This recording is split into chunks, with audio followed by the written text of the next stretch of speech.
Hello again and welcome to my watercolor channel. We'll be painting this photograph today. It's West Mountain in Idaho near the Tamarack Ski Resort. It's a photo I took just last week, late December, trying to capture that late December light and some of the subtle changes in value and the color there.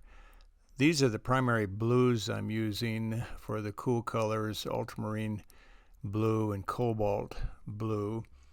For the warmer colors, I'm going to be using, you can see French ochre, and the other one is a Hansa yellow.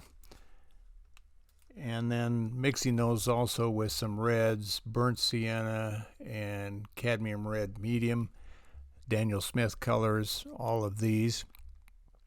I'm also going to be using some Payne's blue-gray just to darken some of the values with a slightly cooler tint than neutral tint would have. Sometimes I'll do experiments with the colors that I mentioned and a few others just to test out some color combinations. Obviously in this scene I wanted to keep it primarily cool. That will be the emphasis. For the paper I'm using, it's a block of Stonehenge Aqua Cold Press. It's a heavyweight 300 pound, which is very nice in a pad to do watercolors like this.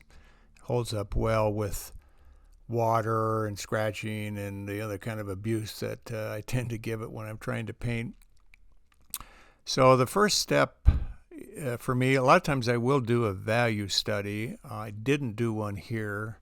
I just decided to make a drawing and get the basic shapes down and then play with the values as the painting progressed. I wanted to emphasize more the subtle color changes and really pretty subtle value changes in this painting.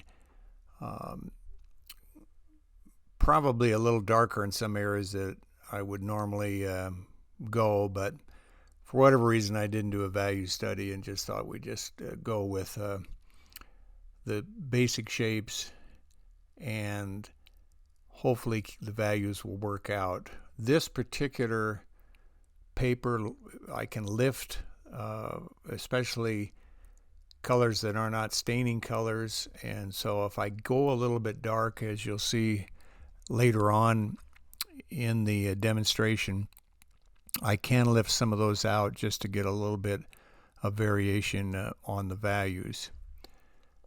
The pencil sketch here is very simple. I'm just trying to get shapes.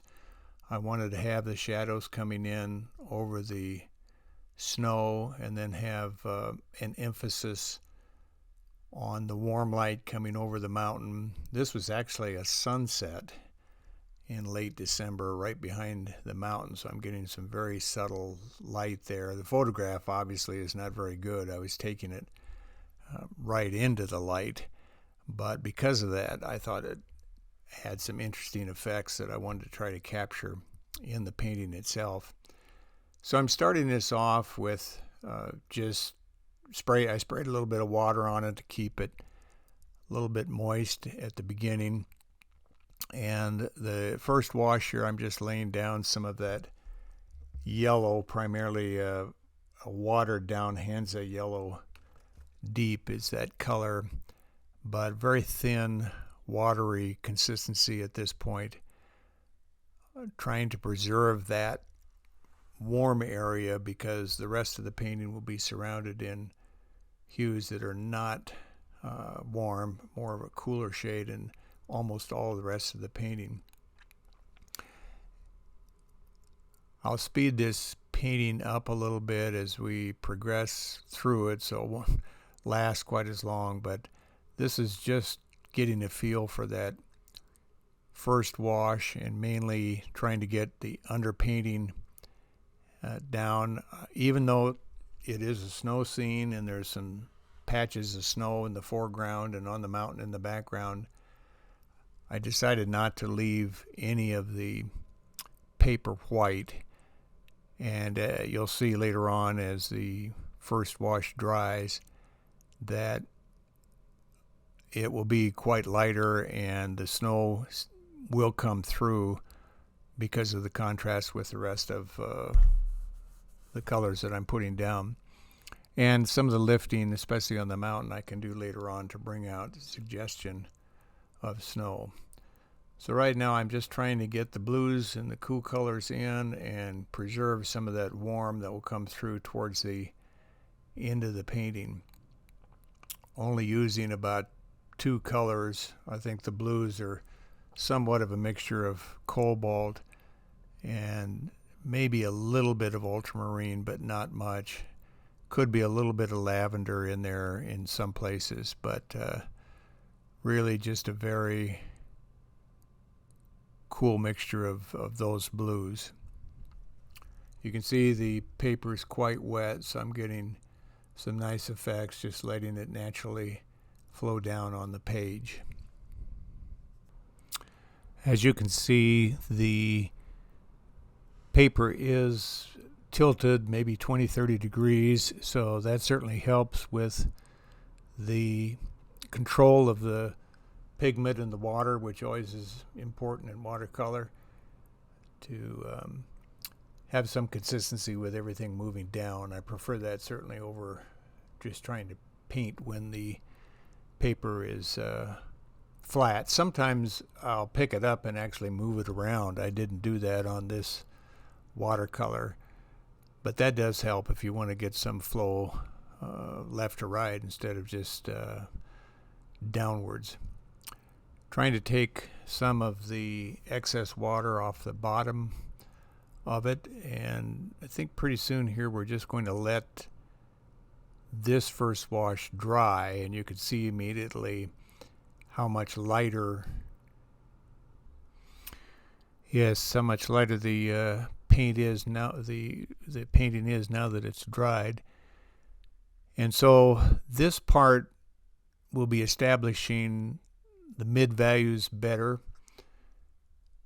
I am defining the top of the ridge line there a little bit, mainly just using cobalt blue, maybe a little bit of ultramarine, and mixing in a little bit of warm colors, burnt sienna primarily, just to give it a little bit of temperature variety there.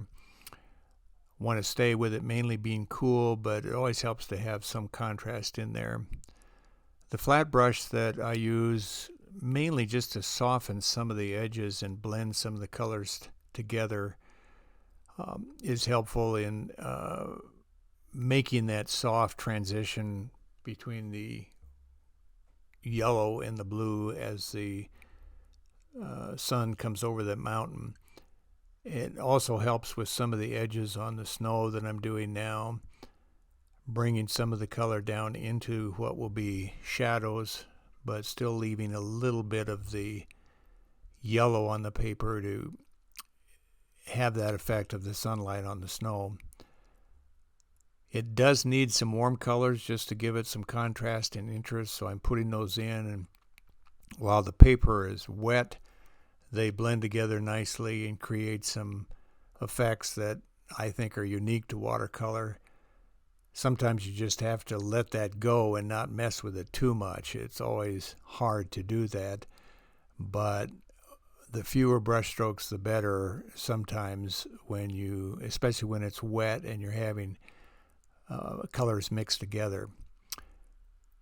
You can see in the photograph there is quite a bit of warm color, some orange, a little bit of red right there where the sun comes over the mountain, and so I'm putting some of that into the painting. It looks pretty strong at this point, but again, as the paper dries, it'll lose some of that intensity, and I'll probably be going over it again with more color and maybe more water just to knock it back a little bit so that it's not too dominant.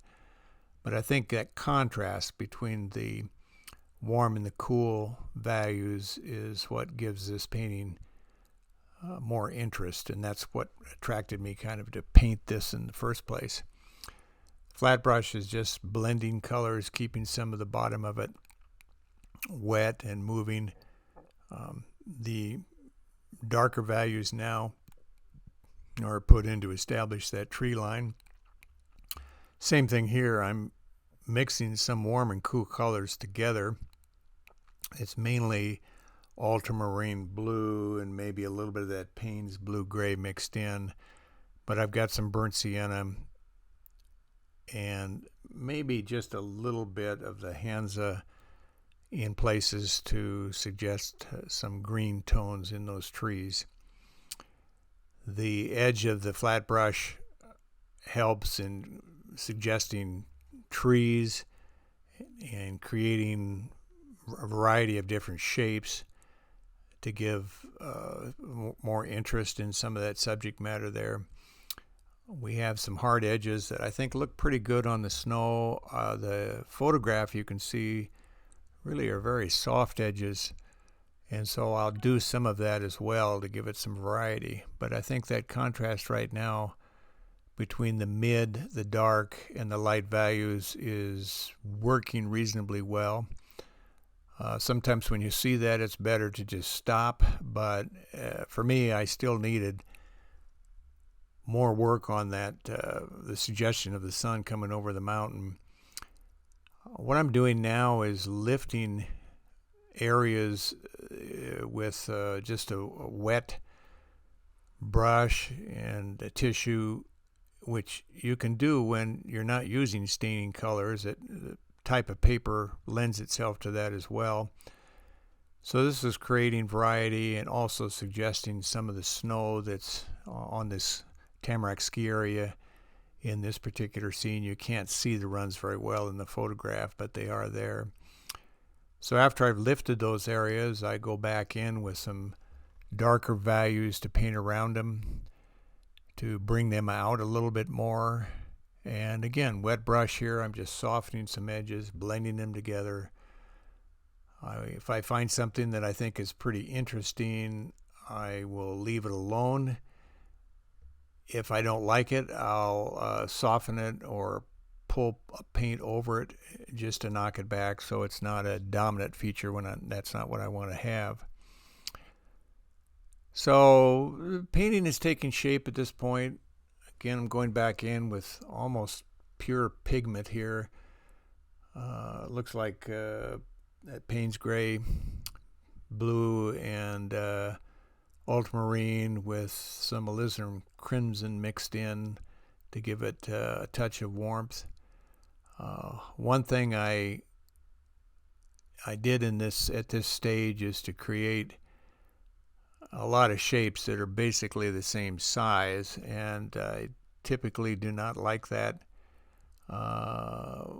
In this painting especially, I didn't want that to draw too much attention, and so a lot of what I'll be doing the rest of the painting is trying to correct that mistake, trying to vary the tree shapes a little bit, don't space them apart equally, and try not to create too dominant of a dark shape right across almost the center of the painting.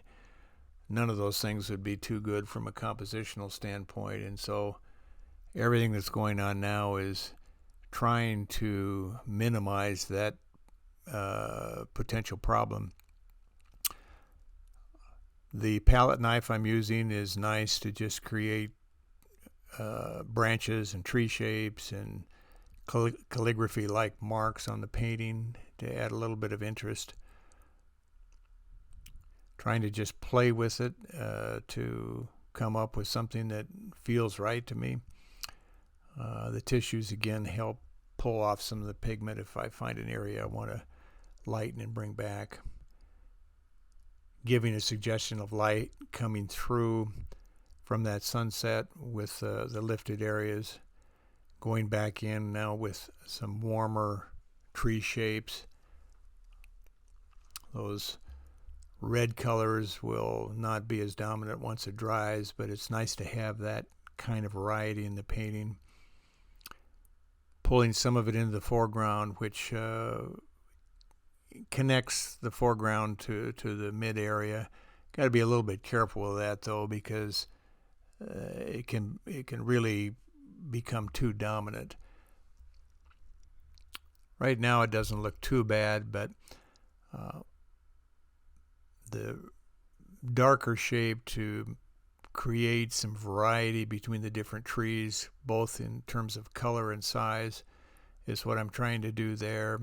Make something interesting right in that spot where the sun comes down is the center of interest really of this particular painting, and so I don't want other areas to compete too much with that. And I'm playing with that palette knife now because the painting is still pretty wet. I can make those marks and scrape areas out, suggesting logs on top of the snow. You got to be a little bit careful with doing these things. A little bit of it is fine, but when you think it looks good, so you want to keep doing it, and pretty soon you're creating a distraction rather than trying to unify the painting. I took my wet brush and knocked back some of the tree shapes on the left, again because I thought they were too uniform and I didn't want them creating a distraction from what I hoped would be the center of interest. So all of that activity now is just trying to reduce that potential. Getting near the end of the painting, I thought I would add a couple figures in it, which I will sometimes do with landscapes just to put a human touch on it. These particular figures almost blend in with the painting. You might not even know they're there unless you look closely, but it adds a little bit of interest, I think, for me to do that. The shadows are not going to be very dominant because the figures are already in the shadow. I'll just make a suggestion of shadow there. You really don't need any detail because they're not the center of interest. It's more the landscape is the center. I did use a little titanium white on a smaller figure next to the two larger ones, and just a suggestion of some shadow there. So we're getting real close to the end of this. I hope you've enjoyed it and learned from my mistakes, which we all do in watercolor. But it's been fun to paint this, and I hope you enjoyed it. Thank you.